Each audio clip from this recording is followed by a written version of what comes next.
একই দেশ, একই মাটির সন্তান, অথচ এয়ারপোর্টের ইমিগ্রেশন লাইনে দাঁড়ালে একজনের জন্য দরজা নিমেষেই খুলে যায় আর অন্যজনকে দাঁড়াতে হয় সন্দেহের কাঠগড়ায়।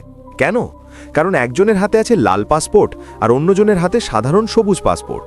আপনি কি জানেন বাংলাদেশের এই দুই রঙের পাসপোর্টের মধ্যে যে দেওয়াল তোলা হয়েছে তা কেবল প্রশাসনিক নিয়ম নয়, বরং এক চরম বৈষম্যের দলিল। কেন একজন সাধারণ নাগরিক সবুজ পাসপোর্ট নিয়ে ১৮০তম স্থানে লড়ছেন আর লাল পাসপোর্টধারীরা পাচ্ছেন রাজকীয় সুবিধা? আজ আমরা দ্য রিভিল মাস্টারে উন্মোচন করব লাল বনাম সবুজ পাসপোর্টের সেই অজানা বৈষম্য এবং কিভাবে আমাদের দেশের সাধারণ মানুষের পাসপোর্ট পাওয়ার ক্ষমতাকে পরিকল্পিতভাবে দমিয়ে রাখা হয়েছে।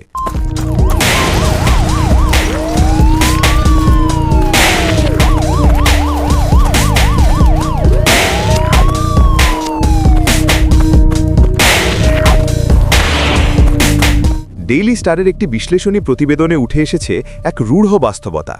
বাংলাদেশের লাল পাসপোর্ট বা অফিসিয়াল পাসপোর্ট যারা বহন করেন, যেমন উচ্চপদস্থ সরকারি কর্মকর্তা, সংসদ সদস্য এবং কূটনীতিক ব্যক্তিরা, তাদের জন্য বিশ্বের অনেক দেশই ভিসামুক্ত বা অন অ্যারাইভাল ভিসার সুবিধা দেয়। কিন্তু সেই একই দেশের একজন সাধারণ নাগরিক যখন সবুজ পাসপোর্ট নিয়ে বিদেশে যেতে চান, তাকে পোহাতে হয় অন্তহীন ভোগান্তি। আমরা এর আগে দেখেছি ৫% অফিসিয়াল পাসপোর্ট ভুয়া প্রমাণিত হয়েছে এবং সেই জাল পাসপোর্টের সুবিধা নিয়ে অপরাধীরা পার পেয়ে যাচ্ছে।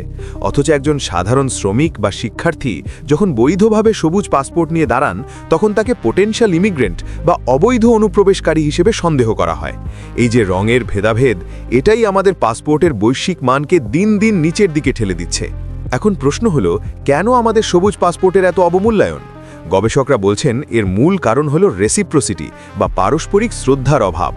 আমাদের সরকার যখন লাল পাসপোর্টধারীদের জন্য বিদেশে সুবিধা আদায় করে, তখন তারা সাধারণ নাগরিকের সবুজ পাসপোর্টের কথা ভুলে যায়। ইউরোপ বা আমেরিকার মতো দেশগুলো দেখে যে বাংলাদেশ নিজেই তার নাগরিকদের মধ্যে বিভাজন করে রেখেছে। ফলে তারা মনে করে যারা সবুজ পাসপোর্ট বহন করছে তারা হয়তো সুযোগ পেলেই সে দেশে থেকে যাবে। এই বৈষম্যটি কেবল দেশের বাইরে নয়, দেশের ভেতরেও প্রকট। পাসপোর্ট অফিসে একজন সাধারণ মানুষ মাসের পর মাস ঘুরেও তার সবুজ পাসপোর্টটি পান না, অথচ লাল পাসপোর্টের আবেদনকারীরা ভিআইপি প্রোটোকলে কয়েক দিনেই তা হাতে পেয়ে যান। এই প্রশাসনিক দাদাগিরি আমাদের জাতীয় পরিচয়ের অবমূল্যায়ন ঘটাচ্ছে। এই বৈষম্যের সবচেয়ে করুণ শিকার হন আমাদের প্রবাসী শ্রমিক ভাইয়েরা। তারা যখন মধ্যপ্রাচ্য বা ইউরোপের বর্ডারে সবুজ পাসপোর্টটি দেখান, তখন তাদের সাথে যে আচরণ করা হয় তা অনেক সময় অমানবিক। অথচ এই মানুষগুলোই রেমিট্যান্স পাঠিয়ে দেশের চাকা সচল রাখছেন। অন্যদিকে লাল পাসপোর্টধারীরা সেই রেমিট্যান্সের টাকায় বিদেশে রাজকীয় সফর করেন। সাবরিনার ডাবল এনআইডি জালিয়াতি বা 5টি প্রতিষ্ঠানের ডেটা ফাঁসের মতো ঘটনাগুলো যখন ঘটে, তখন তার প্রভাব পড়ে কেবল এই সবুজ পাসপোর্টের উপর। আন্তর্জাতিক সমাজ যখন দেখে বাংলাদেশের ডেটাবেস সুরক্ষিত নয়, তখন সবুজ পাসপোর্টধারীদের উপর আরও কড়াকড়ি আরোপ করা হয়। অর্থাৎ অপরাধ করছে একদল সুবিধাভোগী আর তার মাসুল দিচ্ছে কোটি কোটি সাধারণ মানুষ। গবেষণায় দেখা গেছে বর্তমানে বিশ্বের অনেক শক্তিশালী পাসপোর্টধারী দেশ, যেমন সিঙ্গাপুর বা জাপান, তাদের নাগরিকদের মধ্যে এমন কোনো রঙের বৈষম্য রাখে না যা তাদের সুযোগ সুবিধার ব্যবধান তৈরি করে।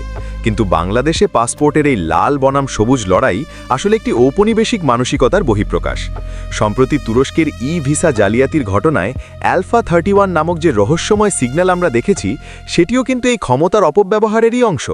সাধারণ মানুষকে যখন ভুয়া কাগজ ধরিয়ে দেওয়া হচ্ছে, তখন লাল পাসপোর্টধারীরা তাদের ক্ষমতার জোরে সব বাধা টপকে যাচ্ছেন।